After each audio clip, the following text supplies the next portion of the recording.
The news of someone building a new campground or RV resort in your community may bring about a lot of controversy if you're like most towns. I live in Lake Wylie, South Carolina, and we've recently had news of a new RV developer wanting to come build a luxury RV resort in our town, and many people are very concerned. My name is Donna Bordeaux, and I work with campground owners and small businesses all across the United States to help them find their way. Today, we'll be discussing why I think you should be excited about the prospect of a campground coming to your community and the effects that it has on your local economy. Let's first take a look at a few myths. Why are people upset that a campground might be coming? All right, myth number one, campgrounds, it'll be like a mobile home park or a trailer park coming into our area, and it will cause our property values to decline.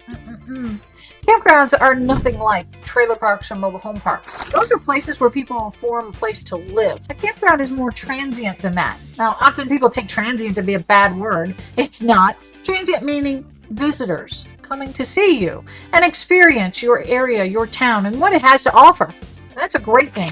Tourism is a big help to your local economy, and it should be supported. People who are coming to camp in your area are probably spending a minimum $20,000, $30,000, $40,000 for a camper to bring in, on upwards to millions of dollars for Class A motor coaches who may be coming into your park in your area as well. So these are not the people that are portrayed to be like transient living out of the back of a van kind of people. These are not homeless people. These are people who want to experience the outdoors and spend time relaxing with family and friends. And I think that's a good thing for your community, not a bad thing. The next thing I'll mention is they talk about, the traffic. Everybody's worried about traffic. All right, let's take a dive into this one. Okay, if you are in a town where traffic is a big issue, you're typically talking about rush hour times of the day. First thing in the morning, evening traffic. Campers avoid that traffic like crazy. If they're leaving the park, they're generally leaving between 10 and 11 o'clock in the morning. Generally, 11 o'clock is like a very common checkout time. And secondly, they're generally arriving between about 1 and 3 o'clock, maybe 4 as a stretch. But the general rule in the RVing industry is to do no more than 330 miles or get off the road by 3:30 in the afternoon. They're not typically driving in the dark. Nobody wants to do that in a big rig or a big piece of equipment where you have to navigate things in the dark. Also, campers don't usually contribute much to the traffic flow because they're not just coming in and out for one day at a time. Generally, camping stays are between 3 and 10 days on average. So, if anything, if we consider the alternative of having houses or apartments on that same land where they're talking about developing a campground, you can have people moving in and out all day long every day versus every week. That's a pretty good trade-off in my opinion. Next, let's talk about why campers come to your area. They may be visiting family. They may be experiencing your area, doing some tourism type things.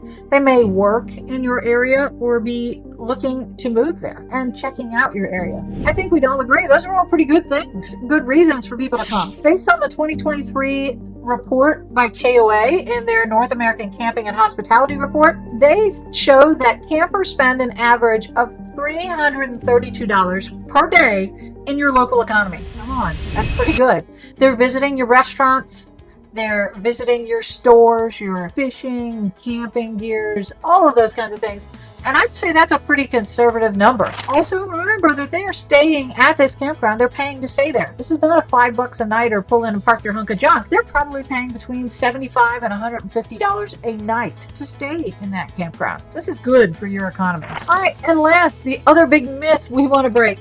And this one I heard locally. Oh my gosh, the smell of all those campfires is going to pollute our air. All right, folks, I'm going to bring you into the reality of how camping looks today. Now, camping, where we're talking backwoods camping, we haul in, hike a tent, gather some tree limbs and some wood, and make a fire for the night and go to bed. That is backwoods camping, and that is not what a campground or an RV resort generally offers these days. Campgrounds and RV resorts are more glamping now and luxury than anything else. So first, you don't find a lot of campfires. There are many people, like including me, who travel with a portable gas fire pit. It gives the ambiance of a fire, but I don't have to stay up late and wait for that fire to go out. I don't have to smell like a campfire all day.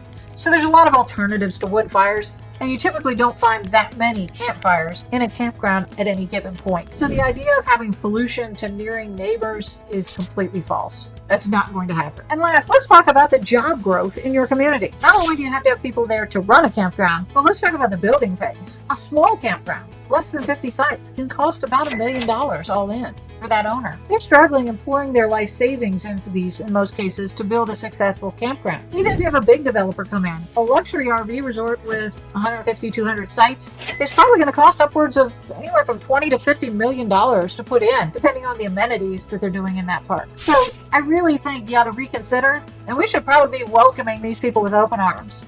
I know I support the campground developer who's coming to our area.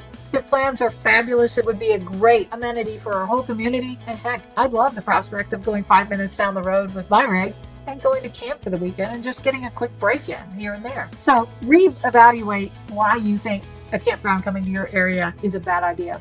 And I think you'll follow me here. It's really probably a great idea that you should help and support. Thank you.